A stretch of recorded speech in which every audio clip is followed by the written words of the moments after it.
যদি তোমরা সফল হতে চাও জীবনে, তোমাদেরকে আমি 3টা সাজেশন আজকে দিব। জুড়ে বলো, কয়টা সাজেশন? সাজেশন লাইফে অনেক শুনেছো, অনেক দেখেছো, অনেক বাস্তবায়ন করেছো। আমি যা বলবো এটা অনেক বাস্তবিক হবে, আর হতেও পারে এরকম যে তুমি এর আগে হয়তো এগুলো শোনো নাই, খুবই কম শুনেছো।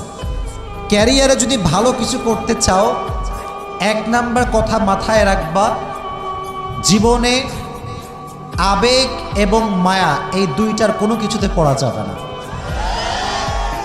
আমি আমার লাইফে অনেক ছেলে দেখেছি, খুব মেধাবী, খুব ট্যালেন্ট, কোনো একটা মেয়ের পাল্লায় পড়ে পুরো ক্যারিয়ারে লাল বাতি জ্বলে গিয়েছে।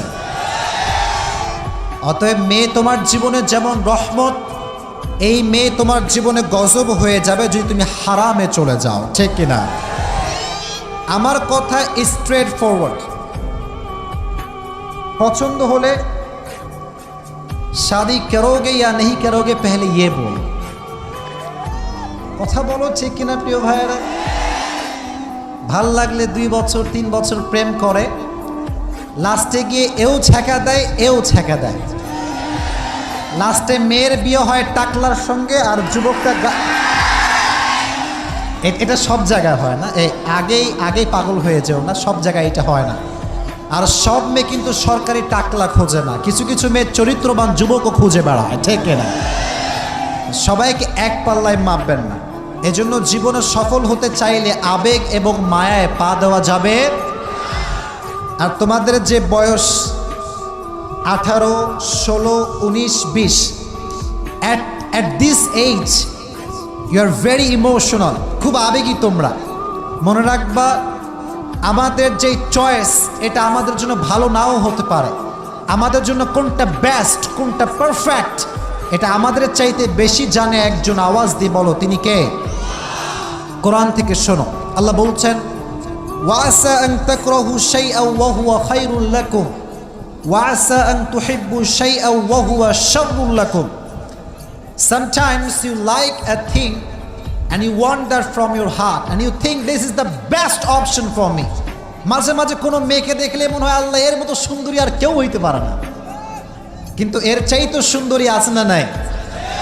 আল্লাহ বলছে, তোর জীবনে যাকে দেওয়া লাগবে, I know better than you, তোর চাইতে আমি বেশি ভালো জানি।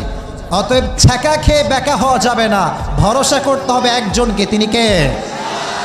অতএব আমরা ভরসা করব, বিশ্বাস করব একজনকে। আওয়াজ দিয়ে বলেন, তিনি কে? তাহলে আবেগে পা দেওয়া যাবে? কথা কয় না, দেওয়া যাবে? আচ্ছা, যদি দিয়ে ফেলো, আবেগে এবং মায়াতে পা দিয়েছো হারাম ভাবে, মাথায় রাখবে একটা কথা, যে মানুষ জীবনে যত বেশি ঠকেছে, সে মানুষ সামনে তত বেশি এগিয়ে গিয়েছে। জীবনের সামনে আগাবার জন্য মাঝে মাঝে মন ভাঙাটাও অনেক বেশি জরুরি। যতবার মনটা ভাঙে ততবার বোঝা যায় মানুষ হচ্ছে বড় স্বার্থপর। এজন্য আমি আসিফের ব্যক্তিগত মতামত হচ্ছে, জীবনে উন্নয়ন করবার জন্য মাঝে মাঝে ছ্যাক খাইতে হয়, মাঝে মাঝে ঠকতেও হয়। আর আমি এর আগেও বলেছি, জিন্দগি মে কবি কবি আগে बढ़ने के लिए एक कदम पीछे भी जाना पड़ता है। দেখবা যখন মানুষ দৌড়াতে চায় রেস করার জন্য, দেখবা তার এক পা পেছনে থাকে, ঠিক না? কারণ যত পা পেছনে সে নেবে, ততটা সামনে সে আগাবে। অতএব আজ থেকে আমাদের শিক্ষা হচ্ছে এইটা, ঠকে গেলে ঠেকে যাওয়া যাবে না। এমন একটা সফলতার চূড়ান্ত পর্যায়ে পৌঁছাতে হবে, আজ যে তোমাকে ঠেকাচ্ছে, আগামী দিনে সে তোমাকে স্যালুট করতে বাধ্য হয়ে যায়, ঠিক না? তাহলে আবেগেও পা দেওয়া যাবে না, মায়াতেও পা দেওয়া যাবে না। রাজি আছো তো ইনশাআল্লাহ? একটু কন্ট্রোল করো। সেম কালারে আরো সুন্দর জিনিস অপেক্ষা করছে। কথার সাইজ বোঝা যায়? কালার সেম কিন্তু কোয়ালিটি ভালো। এটা দামে কম, মানে ভালো, কাকুলি ফার্নিচার নয়। একটু আবেগ নিয়ন্ত্রণ করো, ভবিষ্যৎ সুন্দর করে দিবে কে? তাহলে 1 নাম্বার, আবেগে পা দেওয়া যাবে না, মায়াতেও পা দেওয়া যাবে, 1 নাম্বার। 2 নাম্বারে সবার জন্য, আব্বাদের জন্য, মায়েদের জন্য, যুবকদের জন্য, মেয়েদের জন্য, সবার জন্য। নিজের স্বপ্ন নিজে দেখবা, তুমি কি হবা তুমি ডিসাইড করবা।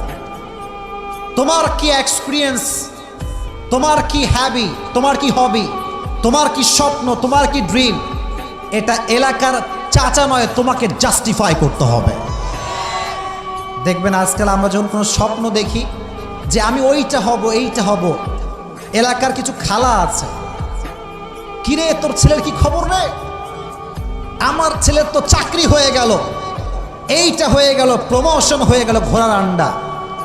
তোমার ছেলের প্রমোশন হয়েছে, মাথায় রেখো আমার যখন প্রমোশন হবে ওটা বাংলাদেশ কাঁপতে থাকবে, ঠিক না বল?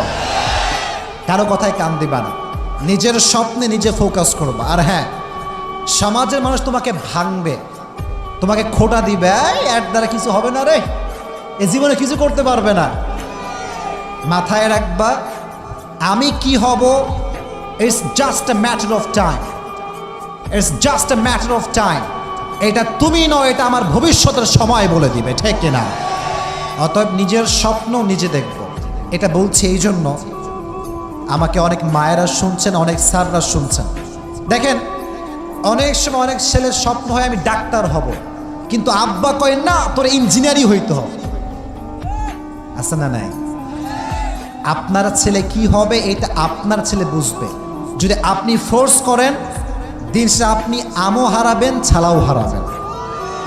এই জন্য নিজের স্বপ্ন নিজে দেখবো না অন্য কেউ দেখবে? অন্য কেউ দেখবে না নিজে দেখব? আল্লাহ বোঝার তৌফিক দান করুন, সকলেই পড়া আমিন। 2 নাম্বার কথা। 3 নাম্বার কথা, এটা সর্বশেষ কথা, এরপর আমরা কোরআন থেকে তাফসীর শুনব। সেটি হচ্ছে এই দেখো, তথা কথিত সমাজকে ফলো করবা না। এদিকে তাকাও, খালি মোবাইল, খালি মোবাইল, এদিকে তাকাও, এই যে এরা খুব ভালো, এই 2-1 বাদ দে, মোবাইল নামাও। আমার কথা, আচ্ছা আচ্ছা ঠিক আছে, আমার কথা শোনো। দেখো যারাই তথা কথিত সমাজকে ফলো করেছে তারা জীবনে কিছু করতে পারে নাই।